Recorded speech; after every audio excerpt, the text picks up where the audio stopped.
Very interesting.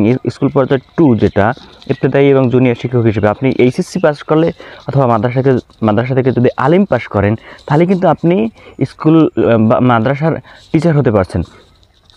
HSC pass করে আপনি শিক্ষক হতে পারছেন। এর থেকে কি সহজ সুযোগ আর আছে? আপনি যদি মোটামুটি একটু প্রস্তুতি নেন, তাহলে কিন্তু এই পদে আপনি চাকরিটা পেতে পারেন এবং এখানে অনেক পদ ফাঁকা আছে। এরপরে দ্বিতীয় হচ্ছে গিয়ে স্কুল পর্যায়ে আপনি যদি অনার্স ডিগ্রি বা সমমান যে ফাজিল আছে মাদ্রাসার থেকে, সেটা করলেও আপনি এই পদে আবেদন করতে পারবেন। এই পদেও কিন্তু অনেক পরিমাণে পদ ফাঁকা আছে। বিশেষ করে মাদ্রাসা থেকে যারা আছেন তারা সহকারী মৌলবি বা এই জাতীয় পদে অনেক পদ ফাঁকা আছে। আপনারা চাইলে একটু চেষ্টা করলে হবে। এরপর আছে কলেজ পর্যায়ে, আপনাকে অনার্স এখানে ডিগ্রির সাথে আপনার লাগবে, মাস্টার্স লাগবে এবং মাদ্রাসা থেকে কামিল বা মাস্টার্স লাগবে, তার সাথে অনেক সময় শর্ত জুড়ে দেয়।